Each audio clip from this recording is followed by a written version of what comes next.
नमस्कार सभी। आपको नमस्कार सर, और सभी जो श्रोता है उनको नमस्कार। देखिए 2017 में जो समायोजन रद्द हुआ, वो मेरा मानना है कि सीधे सीधे भारतीय जनता पार्टी की लचर पैरवी के कारण हुआ। अगर भारतीय जनता पार्टी ने सुप्रीम कोर्ट में हमारी पैरवी ठीक से की होती तो समायोजन रद्द इस तरीके से न होता। उसमें कुछ कंडीशनें लगा दी जाती, लेकिन शिक्षा मित्रों का समायोजन रद्द नहीं होता।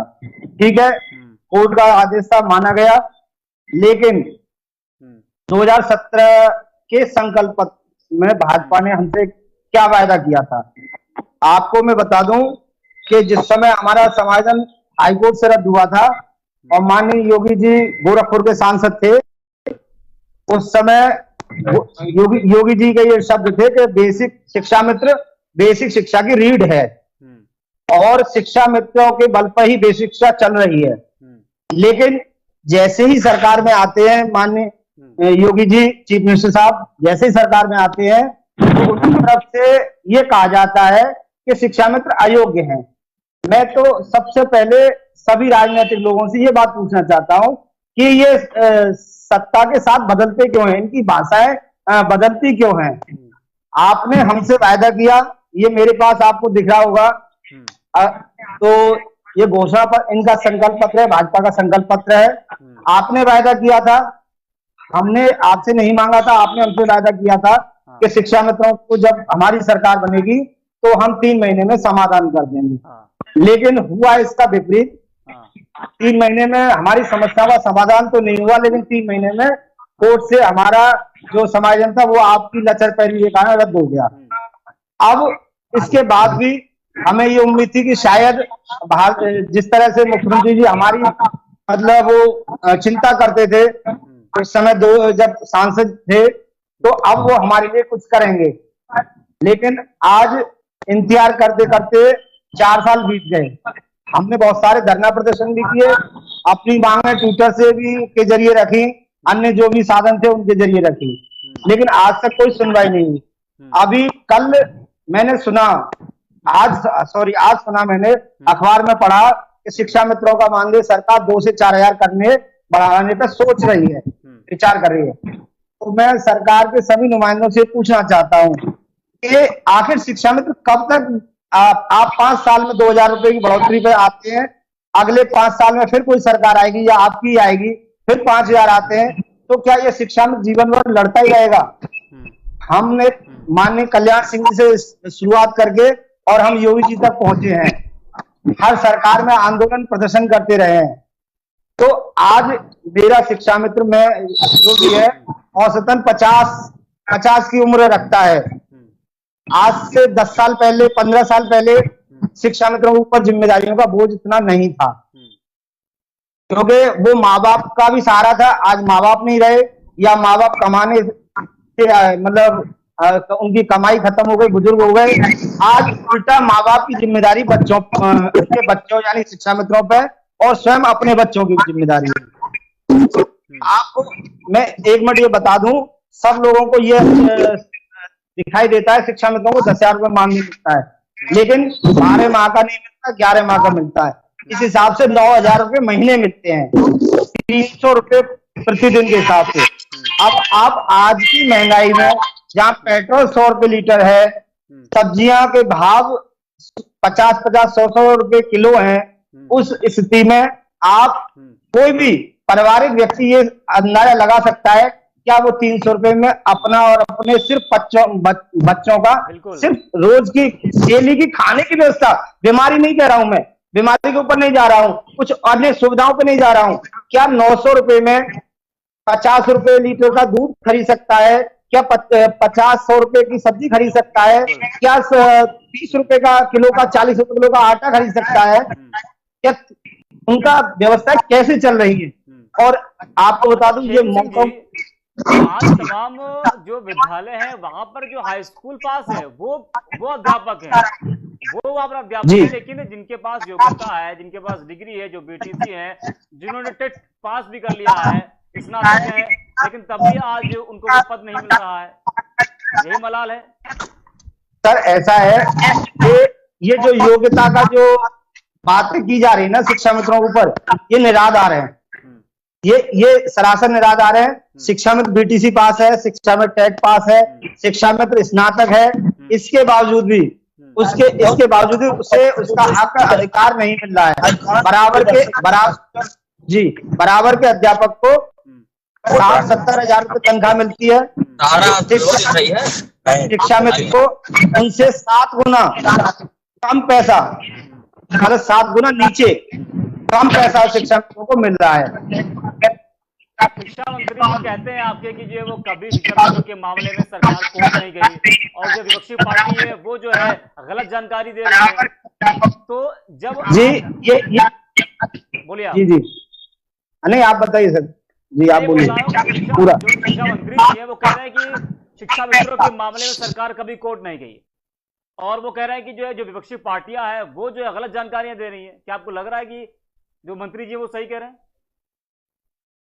देखिए, जो शिक्षा मित्रों के मामले में जो रिट डाली गई थी खिलाफ में, वो आनंद कुमार यादव किसी बीएड वाले बंदे ने डाली थी, और वो सरकार के खिलाफ डाली थी। सरकार उसमें पार्टी थी, तो सबसे पहले सरकार की सुनी जाती थी। आपको मैं बता दूं, मैं किसी सरकार की के लिए नहीं बोल रहा हूं, अखिलेश सरकार थी, यानी कि अखिलेश जी की सरकार थी, सपा सरकार थी, तब तक शिक्षा मित्रों का समायोजन रद्द क्यों नहीं हुआ? क्योंकि वो पैरवी लगातार उन्होंने, अब चाहे ये मान लीजिए उन्होंने समायोजन किया था इसलिए, या अन्य जो भी कारण रहा हो, या उन्होंने पैरवी की कोर्ट में, लेकिन जैसे ही माननीय योगी जी की सरकार आई, इन्होंने अपने हाथ खींच लिए, और बहुत अच्छी पैरवी, बहुत अच्छे वकीलों द्वारा, या बहुत अच्छा वहां हमारा पक्ष नहीं रखा गया। यही एक वजह थी शिक्षा मित्रों के वहां हारने की। ठीक है, हमारे साथ त्रिभुवन जी हैं। त्रिभुवन जी, अभी आपने सुना खेम सिंह जी को, वो कह रहे हैं कि बीजेपी की लचर पैरवी की वजह से जो है समायोजन रद्द किया गया। तो क्या आप भी मानते हैं कि पैरवी गलत की गई है? पैरवी अगर सही की गई होती तो जो समायोजन निरस्त किया गया था वो ना होता। त्रिभुवन जी, त्रिभुवन जी आप म्यूट है, आप अनम्यूट करिए।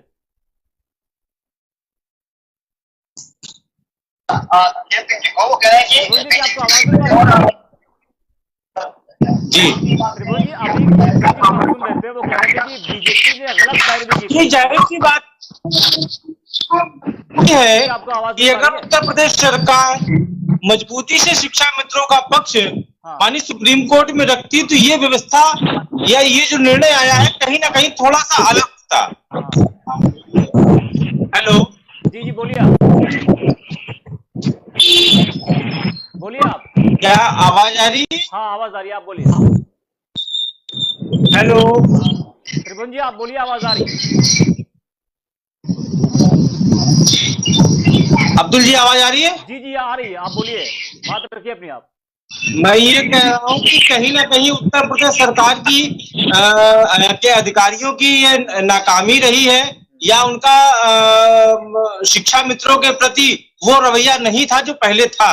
और जैसे ही सरकार बदली है, जाहिर सी बात है कि माननीय सुप्रीम कोर्ट में शिक्षा मित्रों की जो पैरवी की गई है बहुत ही उतनी अच्छी तरीके से नहीं की गई है, और जिसका परिणाम उन्हें 2 लाख शिक्षा मित्रों ने भुगता, और उनसे जुड़े लगभग 60 लाख परिवारों ने ये दर्द महसूस किया।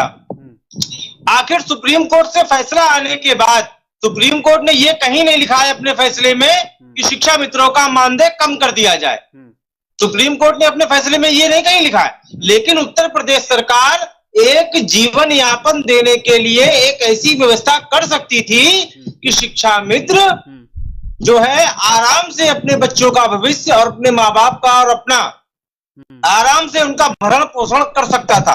आप बताइए, जो आदमी 35 से 40 हजार रुपए पा रहा है, सारी योग्यता रखता है, तो क्या उसका मानदेय एकदम से कम, उसका जो मानदेय है वो वेतन से एकदम कम कर देना चाहिए था? नहीं करना चाहिए था।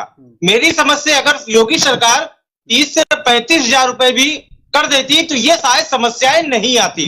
और मैं आपके टीवी चैनल के माध्यम से निवेदन करता हूं और अपील करता हूं कि माननीय योगी जी, आज हमारी समस्याओं को आपने देखा, समझा, माननीय प्रधानमंत्री जी ने भी देखा।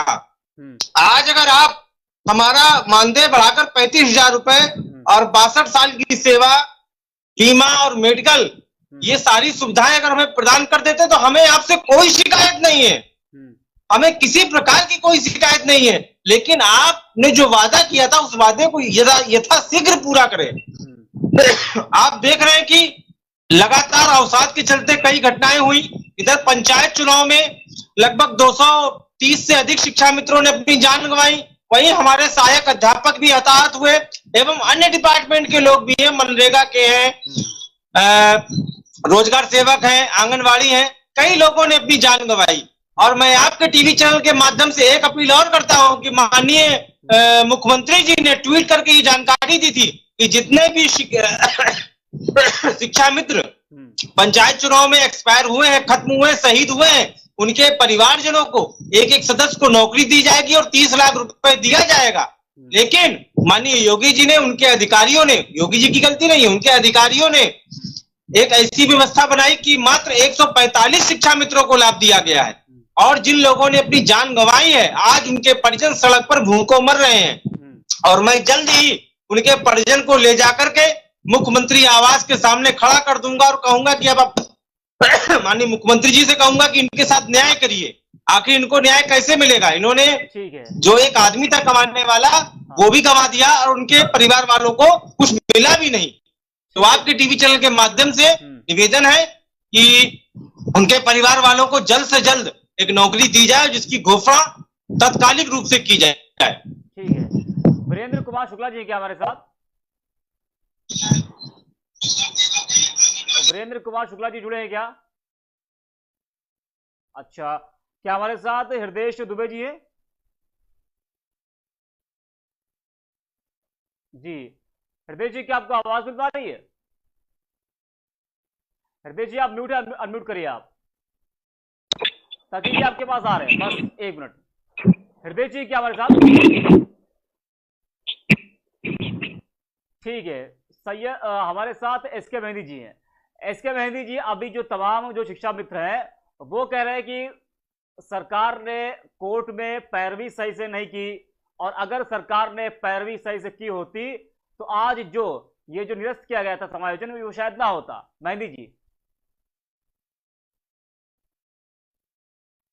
एसके मेहंदी जी आप म्यूट है, आप अनम्यूट करिए। मेहंदी जी आप म्यूट है, आप अनम्यूट करिए। हेलो मेहंदी जी, हेलो। जो तमाम शिक्षा मित्र हैं वो ये कह रहे हैं कि कोर्ट में सरकार ने सही से पैरवी नहीं की थी, अगर सरकार ने सही से पैरवी की होती तो समायोजन निरस्त ना होता।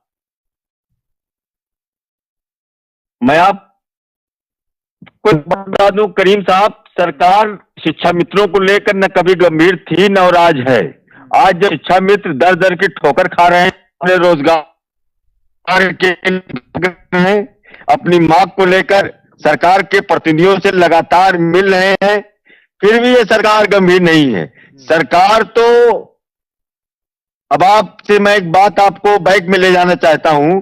जब उत्तर प्रदेश के मुख्यमंत्री माननीय अखिलेश यादव जी हुआ करते थे, जिनके दिल में गरीबों के लिए, मजदूरों के लिए, मजलूमों के लिए एक पीड़ा है, दर्द है, जिन्होंने हमेशा जीवन स्तर बेहतर देने का काम किया है, उसी क्रम में शिक्षा मित्रों को इन्होंने नियमित रूप से सहायक अध्यापक बनाने का काम किया था। अगर आप बैक में जाएं, आप स्टडी करें तो आपको ये बात निकलेगी आगे कि अखिलेश जी ने इन सारे लोगों को एक इनकी योग्यता के आधार पर एक सम्मानित जीवन देने का काम किया था।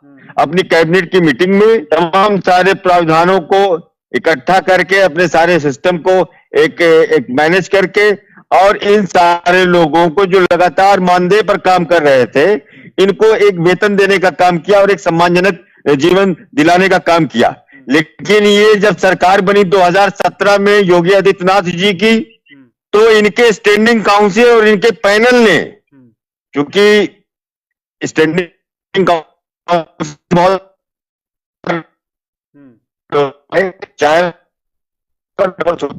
जिस तरीके से सरकार की पूर्ण नियोजित साजिश के तहत जिस तरीके से शिक्षा मित्रों को प्रोत्साहित प्रताड़ित कर, और सरकार लोग, चाहे वो प्रमुख सचिव बेसिक शिक्षा हो, चाहे निदेशालय के तमाम बड़े अफसरान हो, और भी तमाम जो वर्किंग कमेटी इनकी रही हो एजुकेशन डिपार्टमेंट की, ये मौन साधना में थे, ये सिर्फ दर्शक बनकर इन सारे प्रकरणों को देखते रहे और गंभीरता से अगर पैरवी किया होता, गंभीरता से इन मसलों को, इन सारे लोगों के प्रकरणों को आप गंभीरता से लिए होते तो शायद ये स्थिति ना होती। अब आप ही बताइए करीम साहब, एक सामान्य जीवन जीने वाला जो व्यक्ति होता है, उसके घर की अगर उसके घर का अगर खर्च 20 से 25 हजार रुपया होता है, उसको आप लाके 2-4 हजार रुपये पटक दीजिए, वो क्या करेगा? वो तो पढ़ा लिखा भी है, वो मोदी जी वाले पकौड़ी की दुकान भी नहीं लगा सकता है। भाई योग्यता के आधार पे उसका समायोजन होना चाहिए ना। अब आप देखिए, जितने शिक्षा मित्र इन्होंने अपना लंबा जीवन दे दिया समाज की बेहतरी के लिए। ये जब 24-25 साल के उम्र के थे, 20-22 साल की उम्र के थे, तब ये शिक्षा मित्र हुए। आज इनकी उम्र लगभग 50 साल। मैं आपको एक और जानकारी दे दूं, हो सकता है आपको जानकारी, इस वक्त उत्तर प्रदेश में जितने शिक्षा मित्र हैं, उनकी अगर औसत अगर आयु निकाली जाए तो वो 50-55 के बीच में है। अब आप बताइए साहब, 25 साल इन्होंने लगातार दे दिया। क्योंकि हम समाजवादी लोग लगातार लोगों के बीच में जाते हैं, काम करते हैं, पता करते हैं। मैंने गांव-गांव जाकर लोगों की वेदना सुनी है, पीड़ा सुनी है और उनकी आयु के बारे में भी आकलन किया है। हमारे मुख्यमंत्री जी अखिलेश यादव जी इस प्रकार को लेकर बहुत गंभीर थे और आज भी गंभीर हैं। और उन्होंने कहा है कि आने वाले 2022 में जब समाजवादी पार्टी की सरकार बनेगी तो इनको नौकरी देकर कंपनसेशन के साथ, ये जो बीता हुआ समय इनका बीता है, इसके मेहंदी जी, क्या जो इनको नौकरी देने का काम किया जाएगा। मैं आपको बता दूं एक बात, ये सरकार जो मौजूदा सरकार है, ये सरकार नौकरी देने वाली सरकार नहीं है, ये सरकार तो नौकरी लेने वाली सरकार है।